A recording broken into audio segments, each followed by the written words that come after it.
Lunch Money Lambert, Jeff Malott. Welcome to the Kayak Bass Nation. Yeah. Welcome to the Kayak Bass Nation. Kayak Bass Nation. Hey. Welcome to the Kayak Bass Nation. Welcome to the Kayak Bass Nation. Welcome to the Kayak Bass Nation, where we talk about fishing and competition. It's your boy Ox Pippin, aka Ox Fishing. Don't come over here tripping. Hey, hope you enjoy the show.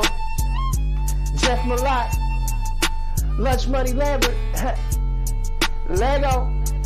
Hey, welcome to the Kayak Bass Nation. Kayak Bass Nation. Yeah. Welcome to the Kayak Bass Nation. Kayak Bass Nation. Hey. Welcome to the Kayak Bass Nation. Welcome to the Kayak Bass Nation. Welcome to the Kayak Bass Nation.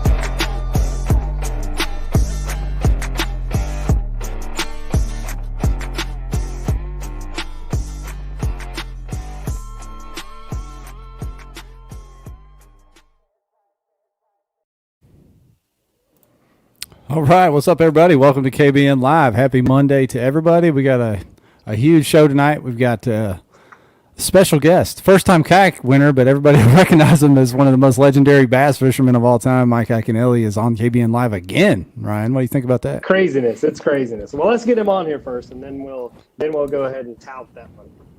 Tout that one. All right. To be determined. To be determined.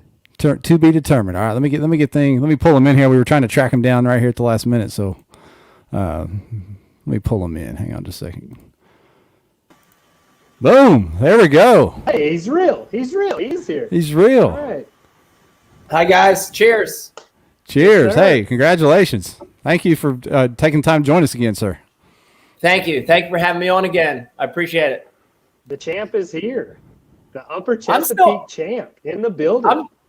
I'm still smiling. You know, it's been a couple days already that passed, but man, as long as I've been doing this competitively, I put the number at 30 years because I like to, you know, it's when I started in college to now. You know, I started this quest.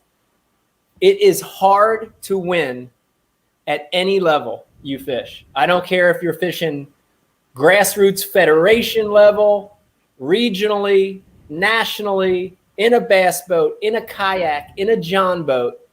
It is hard to win. And I cherish them, man. They're all very special. And that one was special for me. Let me ask you this, sir, because obviously you've been to the mountaintop, Bassmaster Classic champion. You've won on every level in between that. But as a competitor, I know this win doesn't come with the same media accolades or money or anything like that, but as a competitor to step out and do something different like this, where did this rank for you winning a kayak tournament versus a boat tournament of a different kind? Man, I know I've already got flack for it, but I'm telling you, the win itself and the way it happened goes right up there with some of, what people think are my biggest wins, like the classic win was life-changing and career-changing, but, that moment of winning, that moment of catching a fish and it being the winning fish and it's the drama behind it, it felt the same as the classic. It felt the same. My win on the Delaware River, which was one of the biggest wins in my career because it's my home fishery, that felt the same. So it didn't really feel any different than some of my biggest wins. And it didn't feel different than some of my wins that nobody knows about. My first club victory, Top Rod Bassmasters in 1990. I remember the first time I won as a solo competitor in my John boat. That was a huge moment for me. I can close my eyes and remember the winning fish, right? So, I mean, it's all the same, man. If you're a competitor, I don't think it matters. Arguably, you had more to prove in the kayak side. Like, everybody knows you can catch them out of a bass boat. We've seen it. We've seen it on TV. We've seen it on the internet. you started this kayak journey on the national trail scene last year at the Susky. And everybody's been like, okay, like, he's a pro. Clearly, you know what you're doing. I mean, you make a living doing this stuff, but can you do it out of the kayak? Can you change your mentality to target, a smaller area, really slow down and focus and pick a place apart instead of the advantage of being able to cover so much water? And I mean, I think you shut a lot of people up with that one, and you did it the right way. And that's one of the things that I'm most proud about. You weren't up there running around in your big boat, with 14-inch screens, dropping pins everywhere. You pre-fished out of the kayak, and you were hyped up about it. Brian called me before I ever saw anything. He's like, dude, I just got off the phone with Mike. He is freaking stoked, man. He's like, I've never heard him this excited. Like, you think that he just freaking, you just want it all right here. Like, I mean, that's awesome, man. That's awesome.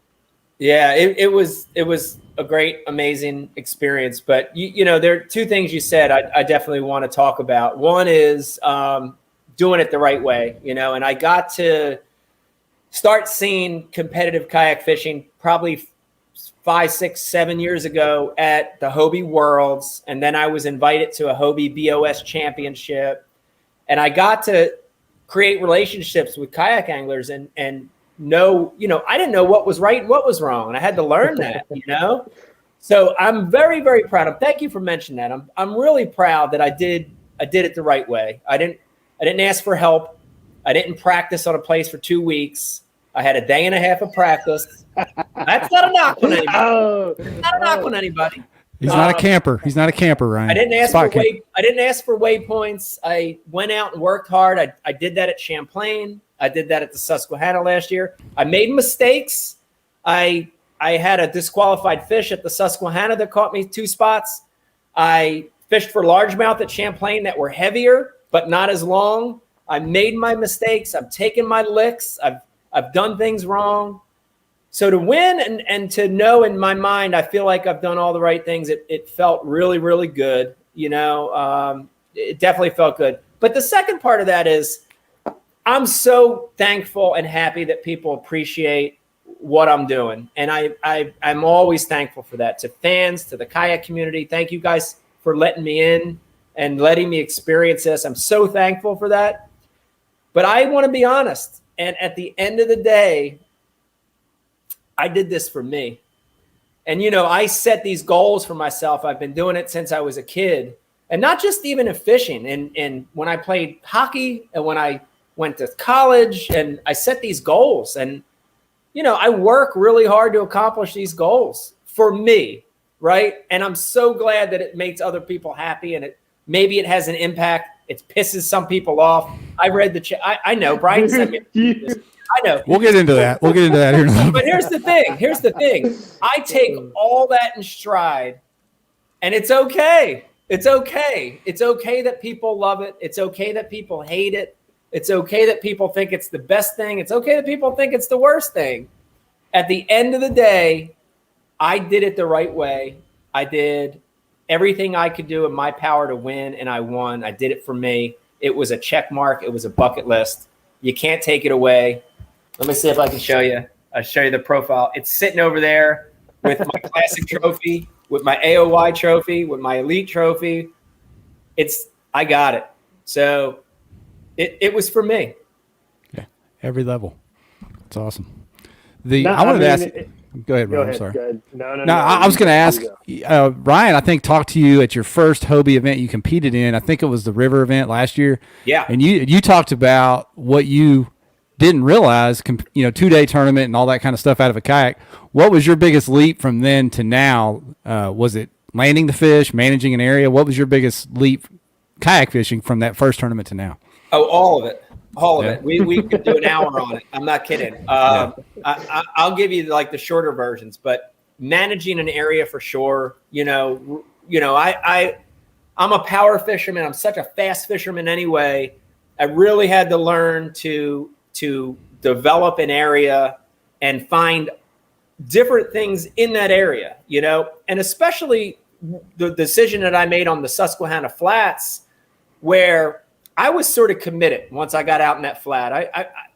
I didn't have the time or the energy or I didn't have the ability to do a lot of moving. So definitely I'm learning to maximize my fish as a kayak angler. And that is making me a better fisherman across the board, right? So what I'm learning in kayak fishing is going to help me in the big boat. It's going to help me in my John boat. It's going to help me when I'm bank fishing with Vegas. I really feel like, when you learn stuff like that, it helps you across the whole genre of fishing, So learning to manage a spot, learning to land fish. In this one, I consciously decided not to use a net. I had issues with the net at Susquehanna.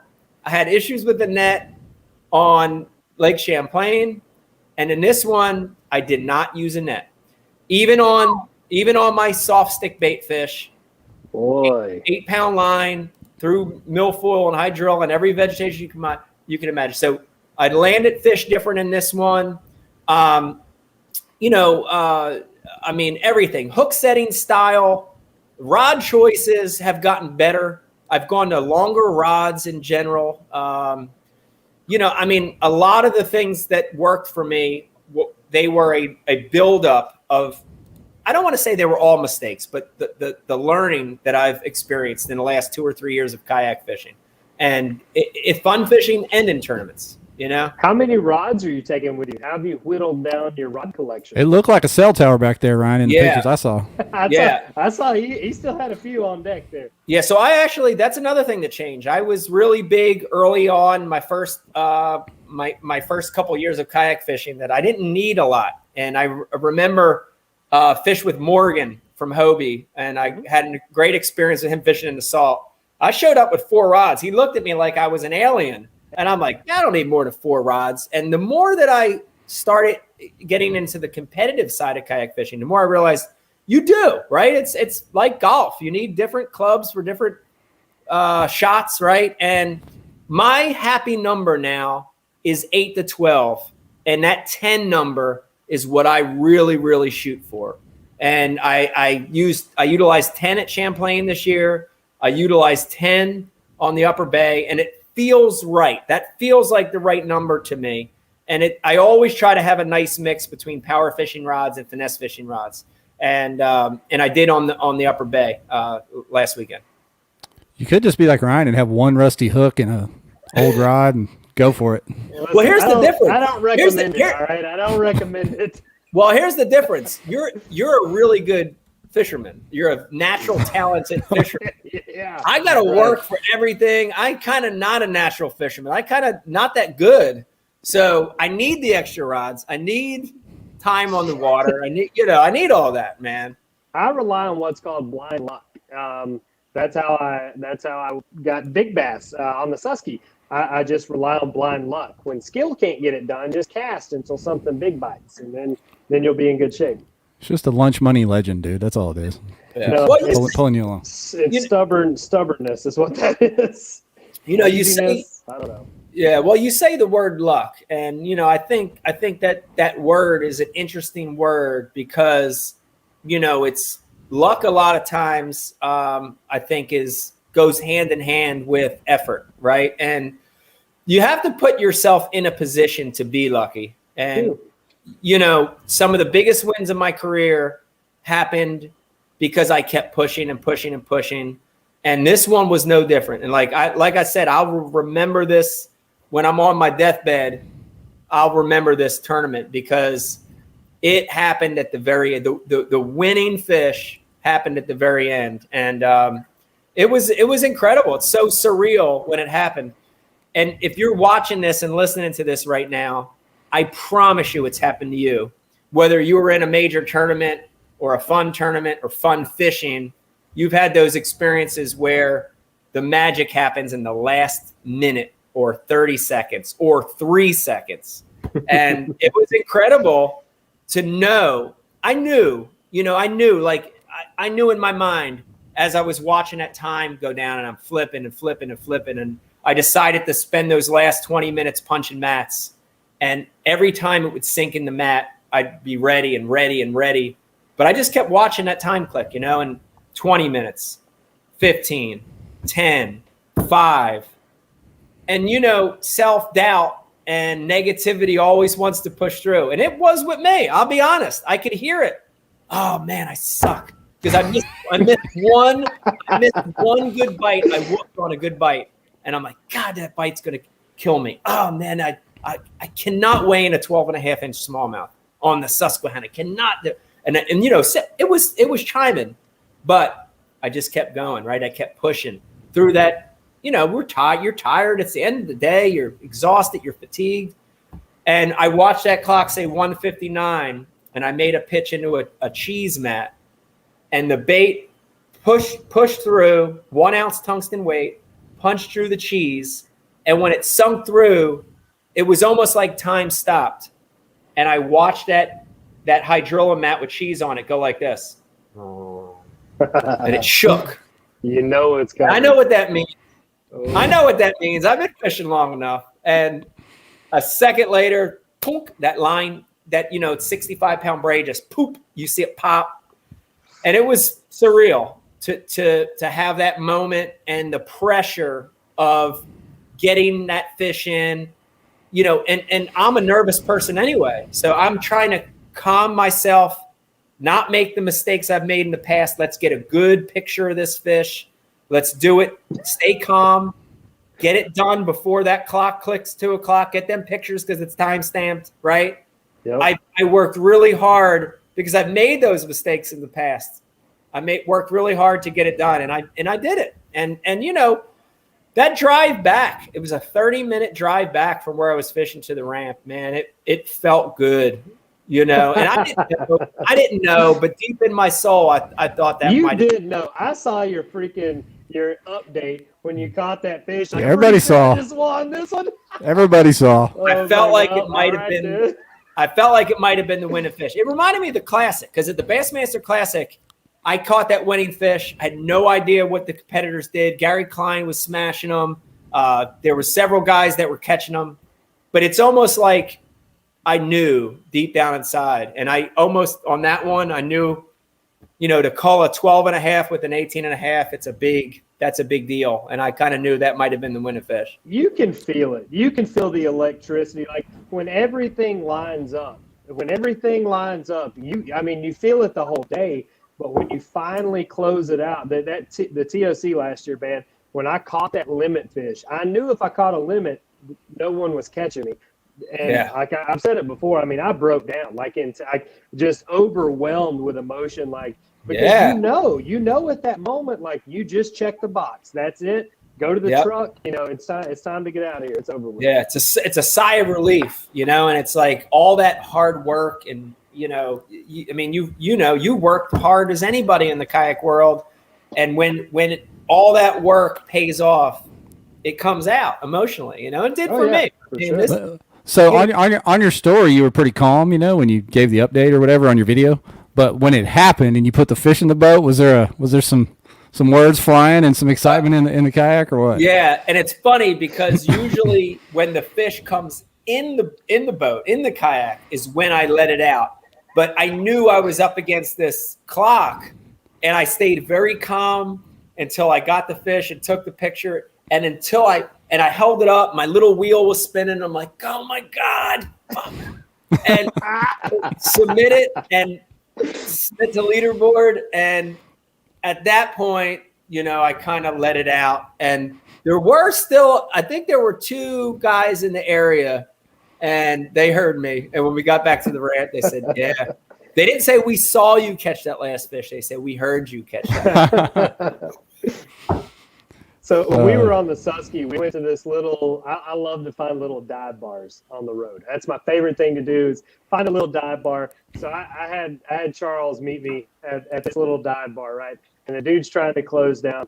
And we're sitting there talking, and we're talking about how animated you are. And Charles is like, it's not a show. Like, what you see on television is not a show. People think he's doing that, like putting on some front, being obnoxious. He's like, the first time I went to his house, he and Vegas were fishing like on the edge of the pond, and I hear somebody just screaming bloody murder. And he's like, Vegas pulls up like a 3.5-pound bass, and he's like, Mike is laying on his back, like yelling, like in the yard. Yeah. Just he's like, that's how excited he gets about fishing in general. Like it's not fake. I love the sport. I love the sport. I'm passionate about it. I've always been like that since I was a kid. I hope it never changes. But here's a great thing, you know. So this event obviously wasn't televised. There wasn't a live camera crew or any of that. But I had a GoPro running the whole time. I cannot wait for people to see this this tournament. I started it when I launched in the dark. I ended it at the award ceremony. Got every fish catch, the misses, heartbreak, the struggles. I can't wait for people to see this video. It'll be probably about 3 weeks out, but I cannot wait for people to see it. That's gonna be verbally. Awesome. Do your GoPro videos sound like mine do? Because I have a lot of audio that I have to do something with. I recorded the whole Susky for 2 days, and you fished the Susky. You know the smallmouth. There were a lot of words that came out of my mouth apparently. Oh yeah. Yeah. I sent some to my buddies, man. I'm like, I don't even know what I'm talking about. Like, I have no idea why I would put that combination of words together, to be honest. Put the raw footage out, Ryan. It's the internet. Yeah. Well, thank God we've got a good idea. Yeah, we have an amazing in-house editor, Justin Suarez. Shout out to Justin. He has to deal with a lot of beeps. He has to edit a lot of stuff out. He has to hear me talking to myself a lot, you know, and I do. When I'm by myself in those events like that, boy, I'm sure he knows I'm strange because I talk to myself all day. And I try to work out the problems in my head, you know. Oh, my God, the tide's fallen. Oh, they're not here. What should they be? And I'm literally talking, you know. Oh, the tide's fallen. Maybe they moved out to this. Wait. No, wait. There's a mat over there, you know. And I'm constantly doing that. So he already thinks I'm weird. It's okay. That's funny. I wanted to ask you about the actual tournament itself, but there's some questions in the comments I didn't want to forget. So I'm going to ask you a few of those real quick, if that's all right. Sure. Did you catch any of those, Ryan? I've been trying to take notes. Man. I'm trying to. All right, so the first one that 3 people asked, I think, is now that you've won this event, obviously, you're qualified for the Kayak Championship in conjunction with the Classic next year. Are you going to fish that? Absolutely. 100%. 100%. You know, I'm still in a little stage of disappointment about qualifying for Hobie, you know, and I really wanted to at Champlain. I wanted to have another opportunity. I can't fit another one on my schedule. They had second chance events. They're not this year. So the Hobie, that's another bucket list, right? So, you know, next year that'll be high on my list, but 100% I'll be fishing a championship event at Bass Masters this year. You know, in fact, and I want to be honest with you, we joked about it at the award ceremony, but there is an outside chance I can still qualify for the Boater Bassmaster Classic this year. I have one event left on the Thousand Islands. You know, that's a year win and you're in. So if I win there, I have the potential to qualify for 2 championship events in the same week. And would you do it? Would you fish them both? I told John Stewart, I said, if they didn't conflict and Bass allowed me to fish both, I will 100% fish both events in the same week. That'd be epic. Different water, so I guess, you know, it's fine. Different water, as long as they're on different days and they allow me to miss media day, which I think is the last day of the event, I will fish both if I qualify for the boater side of the Bassmaster Classic. That's pretty badass. That's awesome. Yeah. Do it. Yeah. Let's see. Somebody else asked, how did you come to grips? How does a bass boater, I guess they're talking to you, come to grips with not being able to cover water like you normally would? Yeah, that was a tough one. You know, we talked about there was a list of 15 or 20 things that I had to relearn and figure out, and that was a big one. And you know, at the Susquehanna last year, I was able to utilize different boat ramps and actually come up with a strategy that had a morning spot where I pulled out and then had an afternoon spot. So that worked okay. But in this one, I really did have to learn to maximize an area. And this is going to seem obvious to a lot of people listening and watching, but for a guy that fishes fast and hates to slow down, this is not an easy thing. Utilizing my power pole, my micro spike. Gosh, I used it religiously on Saturday. And when I got to an area where I believed it was a key zone, I would put that spike down. I'd put that pole down, and I would do this strategy. And I've learned this strategy as a bank fisherman when I was a kid, which is left to right. Each cast, I want about 2 to 3 feet apart. And I would do that. I would pole down, and I would start left, and I'd go cast, the next cast 2 to 3 foot to the right, the next cast and that fan casting till I hit that 180 degrees. I went from my left to my right. And then I would pull up, I would move up and do it again. And it was really, really hard for me. It's hard for me to slow down. But what a great way to be thorough and to saturate the water and to maximize the water. And that 100% was one of the keys to that win on Saturday for me, was slowing down and being thorough. And again, I feel like it's making me a better fisherman. It's making me a more dynamic angler. So it's good. And overall, I mean, I think seeing the pros come over and fish these events, not only does it teach you guys something, and you kind of get a different viewpoint on how this complete other sector of the sport operates. Yeah. But from people on the outside looking in, because I've got a ton of buddies that fish the local derbies and stuff out of bass boats or whatever, and they look at kayak fishing as lesser than. I mean, they do. Like, it's not that's pretty common. I feel like if you're in an $80,000 glitter boat, you look over and see a $3,000 kayak, and you're like, ha, what's this guy doing out here? But when you guys that have literally, made careers out of this come over, and no offense to any of your previous performances, but get beat by a dozen kayak guys, then they're like, oh shit, like these dudes may actually know what they're doing. And I know that it's a different dynamic. You have more experience and a broader skill set, generally speaking, in your mind, just mentally approaching these tournaments. But I think that really shows kind of the overall skills of some of these guys that are in the kayak sport. Not to say they couldn't, a lot of people are like, oh, they should cross over and go bass boat and fish some of these pro trails, but that's not going to translate either. Just like you coming over to fish kayaks, like you don't have the mentality as a kayak angler to run and hit, a dozen spots in a day, just power fishing, just looking for those 5 bites. Yeah. Like, it's a complete different mindset. It is. And I can tell you, and again, I'll probably get a lot of flack for it, but kayak angling is probably harder, in my opinion, than big boat tournament, top level tournament fishing. It really is, because I think there's more strategy. I think there's more physicality, right? You got to have balance, and you got to have strength. And I think in a lot of regards, it's tougher on the kayak side. And it's a challenge. It was definitely a challenge. And hey, listen, I won, and I'm stoked, and I'm excited.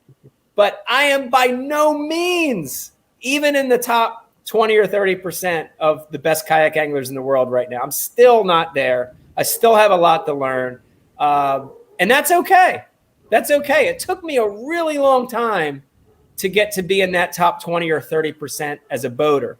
So it's going to take me a really long time to be in that top 20 or 30% as a kayak angler. And I'm okay with that. I like the process. I like the process of failing and doing the wrong shit and then having a good event and winning. I love that process. I'm okay with it, Here's maybe the most important question of the night. Is Aaron White your hero like you are his, the TD of that tournament? Absolutely. Absolutely. No, I'll tell you that's a tough job. All the tournament directors, really tough job, from the kayak tournament directors I know to the big boat tournament directors I know. It's a very tough, stressful job. And I don't take that for granted. I know how tough that is. But, Aaron ran a great event. He made it fun. I'm so glad that I won at, my first event was a Bassmaster event with him as the tournament director. It felt fitting for me. A lot of my success as a professional angler, the start of it was at Bass. And it's nice. It sort of feels like, to me, it brings it full circle that my first big win as a kayak angler, hopefully there'll be more, but my first big win was at Bass. So I don't know. I don't mean to tell on Aaron. I don't know if he completely fangirled out when he was handing you that trophy. I've known Aaron for about 5 years, and I literally love Aaron to death. He stays with me whenever we travel together. Like, he is my boy. He loves some Ike. He will fight you over Ike. Yeah, I'm serious. You better not. I mean, if your Ike real backlashes, you better not say shit about it. He will fight you over that. He loves some Ike. So that, to me, that was the best part of this, is Aaron running this tournament and you winning it and him getting to share in that moment from somebody that is quite literally, his fishing hero. Like that. Wow. That to me is the best story of the whole thing. Like, that's awesome. That's great. No, I don't know if you knew that. I don't know if he had sign his chest or anything. Like, I didn't know that. I didn't know that, but that's awesome.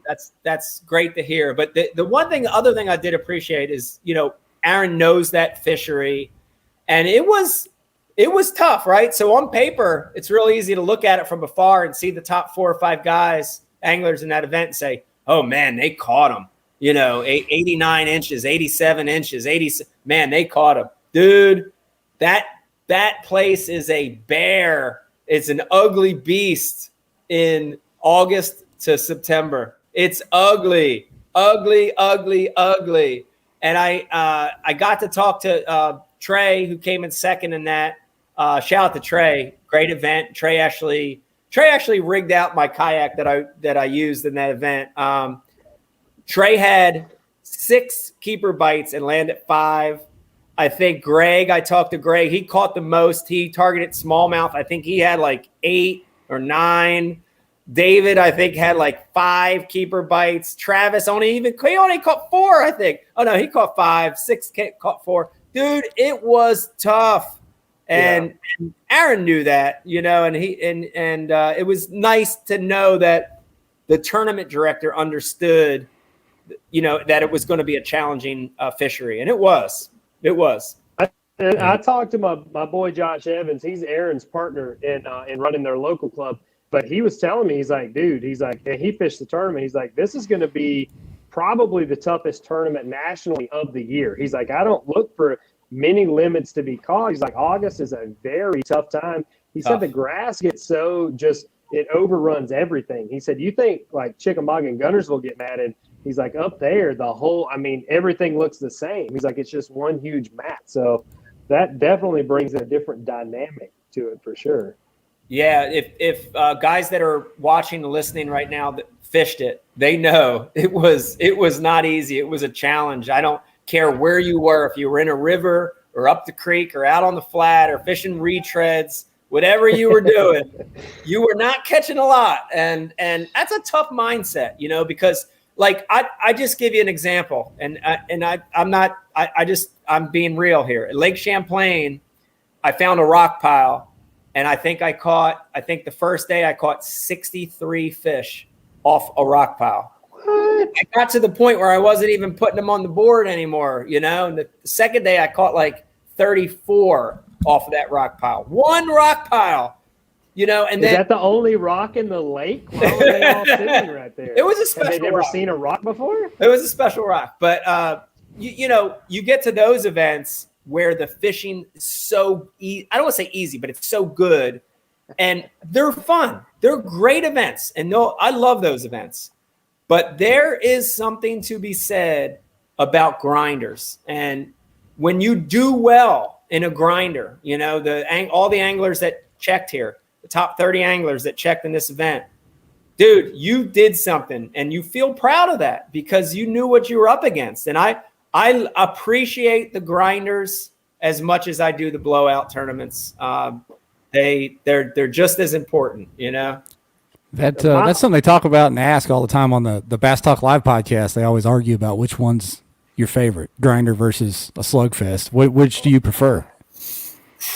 I like them both. I would say in my career, I've been better at grinders. And I think that's a lot of growing up in New Jersey and having the stingy ass tidal Delaware River as my home fishery. I think a lot of that comes from that. But as a guy that likes something pulling back, I'd much rather catch 40 or 50 in a day. I like shit pulling back on the other end, you know. I like to hear that. I like that a lot, you know. So, oh man. You see Travis's comment there? He says if you go 2 hours without a bite, you start questioning your whole existence. You do. And on tidal water, it's even worse, right? Because you know you're around them and you're just on the wrong tide. I knew that. I knew going in when I looked at the tide charts, and tide charts generally put you in the ballpark. They're not always perfect, but they put you in the ballpark. And I saw low water for about an hour in the morning, and I saw lower water for about an hour in the afternoon. I knew 6 hours of the day it was going to be the big bite and the big one. I knew it. And that's tidal water, you know, and those fish learn to feed on those key low water windows. With exception of the spawn, the other 8-10 months out of the year, right? They're feeding on the tide windows, and those fish, that's how they live. And you're really you just struggle when water's high, and we had a lot of high water in that tournament. And you know, a big moment for me in that particular event was I caught my big fish. It was a 19.5 on almost a dead high. It was actually still coming in. It was what I call almost balls high. And to catch a 19.5 on the worst water was a gift. And you know, when you win tournaments, I've said this before. If you've watched Ike Live, you've heard me say this many a times. To win a tournament is like getting struck by lightning. You sort of can't stop it, and you can't get out of the way. And key things have to happen, you know. So my decision to start where I started was important. Catching that 19.5 on a tide I shouldn't have caught him was important. That last fish was important, right? It's like getting struck by lightning, man. I couldn't get out of the way of it, you know? That's what I tell everybody, like to lose a tournament, to not win a tournament, only one thing has to go wrong. Only one thing has to go wrong. To win a tournament, 11,000 things have to go right. Like literally everything. You got to check your knots. You got to have, I mean, I'm terrible about not changing my line every 3 years or so. Like just, I mean, just it's my own doing usually because I'm lazy and I'm late to the ramp and all this stuff. But, you know, like there's anything, any number of things. Your line can get wrapped around your drive. You can try to net one and knock the damn thing off. Like anything can happen to make you lose a tournament. But to win one, all the cards kind of have to fall in your favor. And that's the amazing part about these guys in our sport that are so freaking consistent, man. Like the Jody Queens, Ewing Miners, Russ Snyders, Cody Miltons, like those are the guys that manage to stack the deck in their favor and everything. Like, I mean, it seems like they're just touched, and I don't know how you get to be that touched, but but we definitely have those.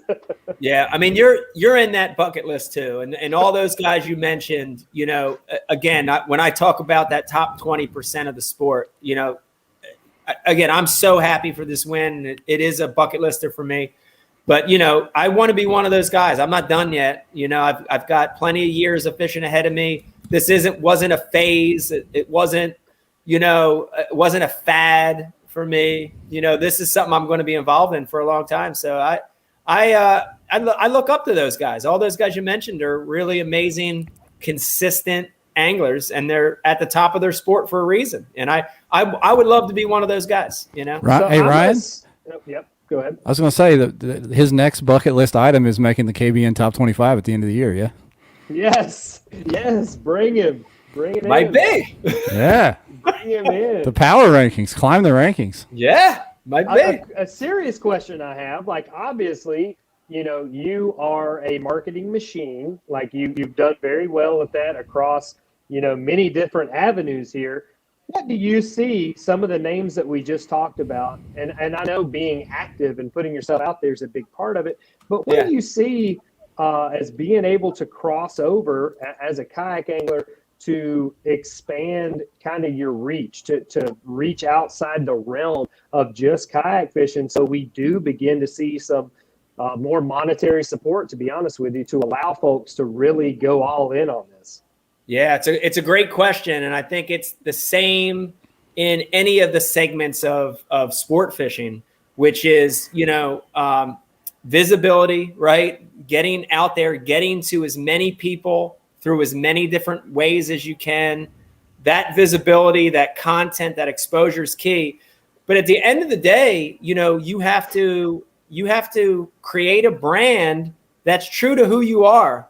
And when that's relatable to people, they gravitate toward it. And the beauty of that is the very best brands aren't false and they're not concocted. The very best brands are who you really are. So, every one of those names you mentioned, they've got amazing brands, and they need to take hold of that, to flush it out a little and to massage it a little. And they need to show the world. Some of these guys do that for sure. I don't know how well you know. Some of them massage it out every night. Yeah. Oh my God. Here we go.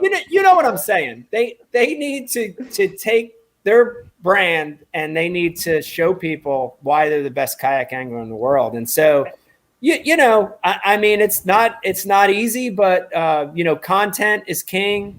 Video, audio, what you guys are doing, podcasting, it's a lot of hard work, and some of those guys may just want to fish, and if that's what they want to do, absolutely. It's same in the big boat world. Some of those guys just want to fish, and I respect that and get that, but other guys are going to want to do more and push the envelope and work every day at it, not just tournament days, but every day, every hour of every day. Think about how you could get out to more people and how you could reach people and how you can grow the sport. When you start thinking about that every day of every minute of every day, dude, that'll start pointing you in the right direction. I don't think some people understand the work involved in the hustle to make something like that happen. It's a lot. Let me tell you, I've not done this many interviews in 2 days. I'm so humble. I'm honestly so humbled by it. I cannot. It's amazing. Like today, I lined up like 4 or 5 more. I'm like, man, I feel like I've just won the Classic because people are interested. People are excited. I want to get them excited, right? Like I did 3 today with, they don't really know kayak fishing, and it was great to try to spread the word about why I do it and why it's special, why it's fun. And, that stuff's important, man. And that's how you grow a sport. That's how you get more people fishing. And that's what we want. We want that, And I'll use this as an example. When the Ike Edition Hobie came out, right? I made a comment, and of course there are plenty of Ike fans in the world. I was like, man, it would be great to see these kayak companies throwing some food back to the kayak anglers themselves. Not that you're not a kayak angler, but I'm talking about the people that have been, chasing this shit down the road for the last 10 years. And people are like, oh my God, Ike is a huge marketing bubble. I get that. I completely understand that. That's not the point I was making at all. I think at some point, the kayak industry itself is going to have to start lifting up its anglers. Like when you won your first Classic, right? You sign all these endorsement deals. These companies are lifting you up because of what you won. And if the industry itself doesn't begin to lift its own up when they win these big, huge kayak tournaments, like you kind of have to take care of the inside. And that's where I want to find out where the line is. At what point will they say, okay, this kayak angler has enough reach or enough clout or what, however you want to look at it, they're worth investing in. And I guess probably the Hobie Special Edition kayak was a bad platform to take that stand on. Obviously, that's a pretty big deal for Hobie. But in, generalities, what I was trying to say was, what's it going to take for these companies that are strictly in our industry to make, some kind of investment into their anglers? Hey, That's kind of a big question. We had the Jody Queen Special Edition Reader's idea, and the Russ's Reacher Rod was going to be a huge seller, and they canceled that. Right. So I don't know what else. I don't know what else to do. We tried on that. Yeah. But I think that's a bridge we're going to have to cross as an industry ourselves. Yeah. And there was a sent-in question from one of the. They weren't going to be able to watch tonight, but they sent me a question to ask Mike, and that was basically it. Is the kayak industry, how's it going to grow? Sponsoring elite pros like Mike versus kayak anglers themselves, is it a give and take? And that was a question they had. So you kind of answered it or asked it there, Ryan, and Mike answered it. So there we go. Thanks for sending that in, Mr. Kravosky. Let's see if I can find any more questions in the comments. Somebody asked earlier, there was 2 questions. Did you fish the flats the whole time? And then second, what was your key baits for the tournament? That kind of goes together. Okay. Yes, I did fish the flats the whole time in the tournament. So I'll back up if it's okay. And I want to sort of give you my mindset on how I came up with that real quick.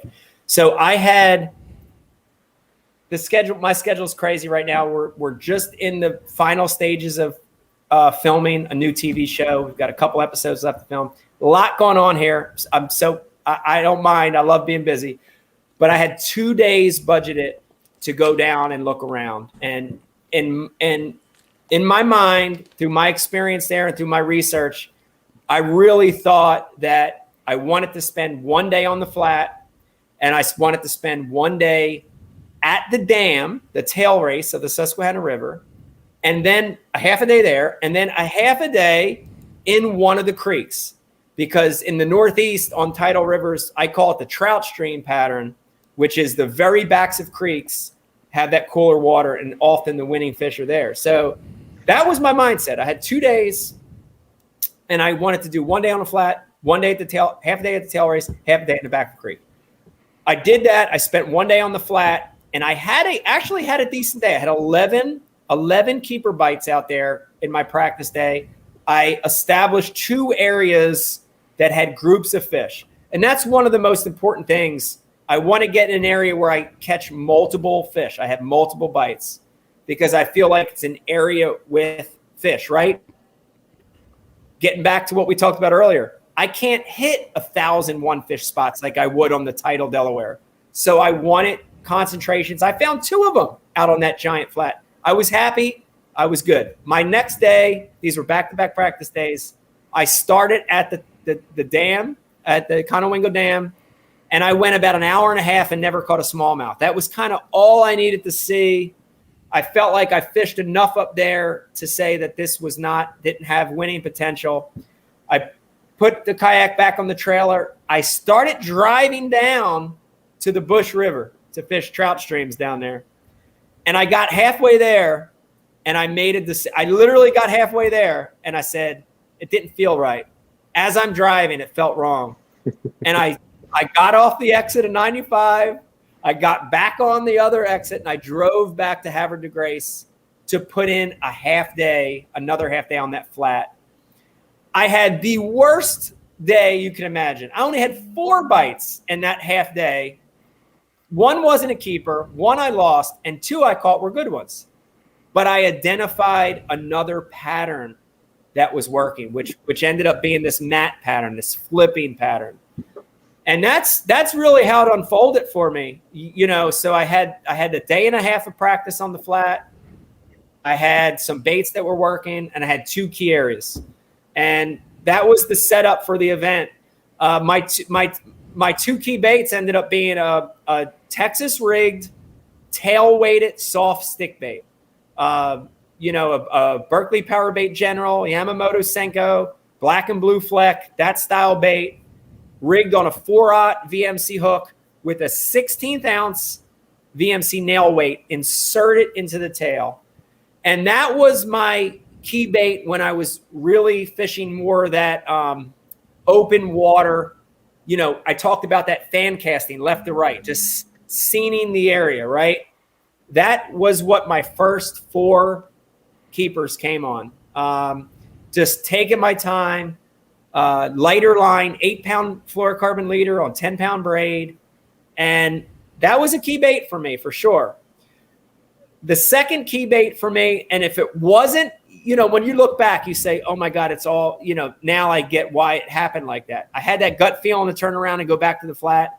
I found that flipping pattern. I found that 1 ounce punching through the hydrilla. I only got 2 bites doing it, but two of my big fish came doing that in those 2 areas that I found.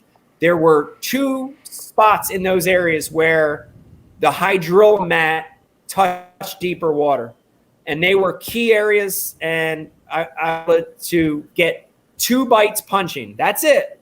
But it was a 19.5 and an 18.5. And, 7 bites all day. I wolfed 1 soft stick bait bite, and that was it. The punch bait was a 1 ounce VMC tungsten weight. It was a 3/0 VMC heavy duty flipping hook. And it was a Berkeley Max Scent Creature Hog, which is a beaver style bait. And I fished that on heavy line. That was on 65-pound braid. That was on a big 8-foot Ike flipping stick, Abu Garcia flipping stick. It was awesome. I love hitting them with that rod. It was so fun hitting them. It felt good. Somebody else asked, what was the boater traffic like on the flats in the ditch to Carpenter Point? Very specific question there. Yeah, so the great thing, and that guy, angler, obviously knows the flats really well. The great thing is the areas that I fished on the flat were what I call interior areas. And the great thing about these interior spots on the flat is that all the boat traffic avoids it because it's a big giant hydrilla mat for 5 miles. So your jet skiers, your sailboaters, your biggie small yachts, all that, the commercial barge traffic, nobody's gone out on that grass flat. It's too much shit out there. They ain't gone out there. So I had 0 effect from boat traffic on the flat in that section that I was fishing. The beauty of the kayak. Yes. So AJ McWhorter pointed out a great fact. The Hobie Red Ike Edition is undefeated in national tournaments. That's true. So anybody that's looking for that extra mojo, wow, you can run out and grab one. It's the shark teeth. That's why he's a Hobie sales rep, guys. Clearly nailed that one. That's so it's so true. And shout out to AJ. He's a great, amazing tournament director over at Hobie BOS. I don't want to put AJ on the spot, but I've called him many a times, weeks before the event, the night of the event, during the event, because I have questions. I don't know what the hell I'm doing. He's taught me a lot. I appreciate that. Appreciate the support. And it was really, really even more rewarding to be able to win my first professional kayak event in that Hobie. It made it that much more special. So it was awesome. It's going to be like Tiger Woods' red shirt on Sundays. It's going to be a legend. Might be. with your win and with your fish, you got to see probably the shittiest part about kayak fishing as a whole. Even though you weren't like mixing it up on the side, I know very well that you heard all about what we have to deal with. Not only do you catch your fish, you bust your ass all day long in the sun, sweating to death. You catch these fish, and then you have these dudes like eating Cheetos on the couch in their boxers, the Pinky episode, going through every freaking picture. And I'm not at all saying that there isn't rules that are in place about whatever edge of finger under gill, whatever the fuck it is. Sorry for my French, but I mean, it's ridiculous that we have this extra dynamic that we deal with, and it's not, obviously you had more attention on you than probably anybody else did going through your stringer, but it's nuts, man. I mean, it's nuts that there aren't 2 judges, there's 5,000 judges that are just trying to pick apart every little thing. What's your take on that? I mean, from a relatively new guy into this, like, what do you think? Yeah, I got a lot of takes on it. Let me see where I can start. The first one is let me even start ahead of that, which is it's the same but different, you know. So I've competed at a lot of different other levels in other vessels, and that element is out there. It's followed me in my entire career, and that's part of it. I think early on when I was young, it bothered me a little, and then I really, I learned to just shrug it off, and it's okay. It's okay that there's critics. It's okay that there's naysayers. It's okay that there's haters. It's okay. I get it. That's life. That's the life we live in. It's part of our culture, and it doesn't really bother me. When I know that I'm doing something that I love, I'm passionate about it, and I'm doing all the right things, right? I want to go to bed at night knowing that I won or lost on my own merit, and I did it the right way. I don't want help. I don't want to cheat. I don't want to mismeasure or bend. I don't want any part of that. I'm not doing it because of that. What was that last one? I don't want any parts of that. Did he say bend the board? Holy. Bend the board. I heard the rumors. I don't want any parts of that. And so, so there's that element to it. But here's the reality of it. And the reality of it is I do everything in my power to do things the right way. When I submit fish, every fish I catch, and again, I put AJ on the spot, but I learned this from AJ. AJ disqualified one of my fish on the Susquehanna because it wasn't the right picture. I did something wrong, and I only took that one picture. I didn't know any better. I thought you just took one picture. That's risky. That's risky right there, man. I don't know shit, right? But I learned something. From that tournament on, I take 7 to 10 pictures of each fish. Yeah. I bookmark it with me holding the fish. I've learned a lot since that mistake at Susquehanna. And so when I submit a fish, I submit it, and I wait for that notification to come through. And when I see approval from Tourney X, and when I see approval from the tournament director or directors, in this case, there were 2, I did everything right. And I did my job. So the burden's not on me at that point, right? No, the burden's not on you at all. And I don't. If they would have asked for us, if they would have said, "Hey, this picture's a little off. We need another picture," I got 7 or 8 more waiting for you. Which one do you want, right? So none of that bothers me personally, and I it's okay. I know I won that event, and I know I did all the right things, so it doesn't bother me. But as a culture of armchair quarterbacks, I don't think it's right, but it's not unique to kayak fishing. You see it everywhere in life, in every sport, in every walk of life, in every business. You have that, and I don't think it's right that our culture has that. But at the same time, it's not going to bring me down, man. Yeah, I got that trophy right back there. See it? Nobody can take that shit away from me now. And you know what? That's the good and bad of kayak fishing, because it's really good that those fish are there for all to see. At the end of the day, because once you weigh them in on out of a bass boat, you weigh them in, let them go, and that's the end of that. You don't know what happened up there, but we can all go look at those pictures. So that's both good and bad, because you got people nitpicking them apart, but also you can't hide anything. The pics are what they are. Yeah. So, that's the safety net of it. And like you said, I think Ryan posted one of your backup pictures of that fish in question. And yeah, dude, I told Aaron, I was like, send me that shit. Like, people are ridiculous, like thinking that, and honestly, I hope that you had learned that, to take multiple pictures. I text Charles when the fire first started burning, and I was like, hey, man, see if he's got any extra pictures of that fish just preemptively here. But then Aaron's like, he texted us this morning, sent us another picture.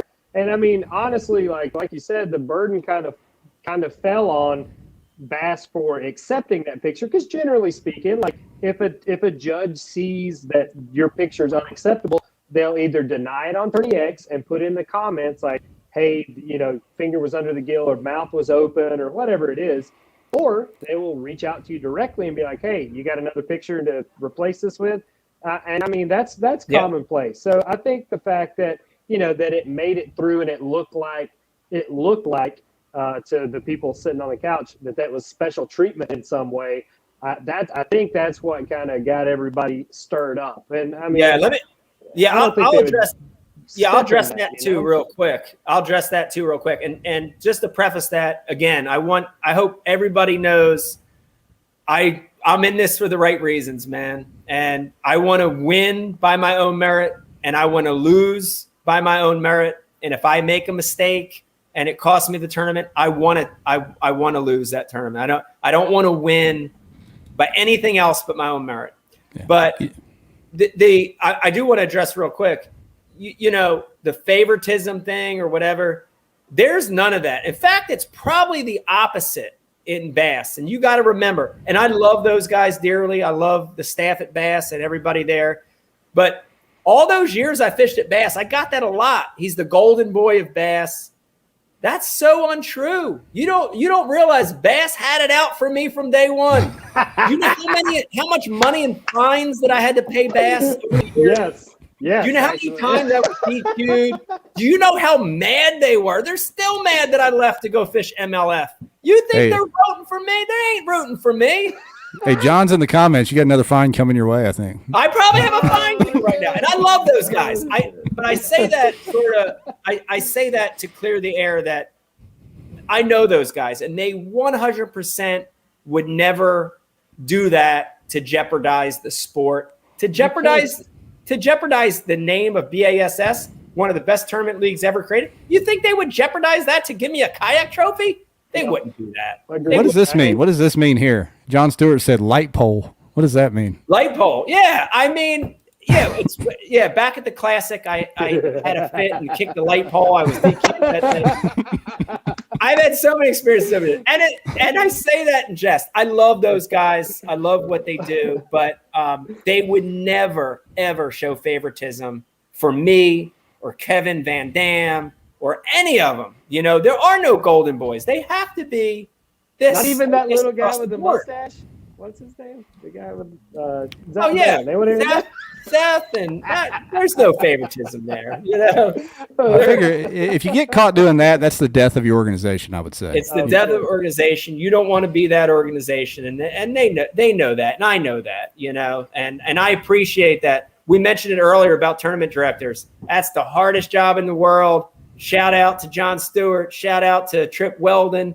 Shout out to all those AJ. Shout out to all the tournament directors out there. I don't want that job. I never want to be a tournament director. It sucks. It's hard. I don't want to be that person. It's a tough job, you know?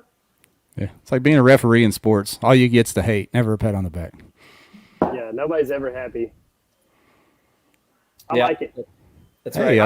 Jeff, what have you got? What do you got? No. We've had this fellow a long time. I don't want to hold him hostage all night. Although somebody mentioned Jay Wallen's favorite angler said get Zal Dangerous in a kayak. That would be awesome. I don't know about he'd be good. He'd be good in the kayak. I did call out Brandon Palnick a little bit because I know Brandon was trying to chase my bass record. I called him out a little bit. I think Brandon would be great in a kayak. You know. Any of those guys. Those guys are Justin Lucas. Justin Lucas fishes out of a yak on Justin does too. In his Justin does. Jordan Lee does. And you know, look at those guys. They're all little wiry guys. You know, they're perfect for kayak. You know. Yeah. That's awesome. No, man, I don't have anything else, Ryan. You got anything you want to add? Man. I appreciate it. You're a friend of the show. I appreciate you supporting the Save JT tournament that we did. Will you tell us a little bit about your tournament? You've got a charity event coming up here, Kayak Derby, actually. We do.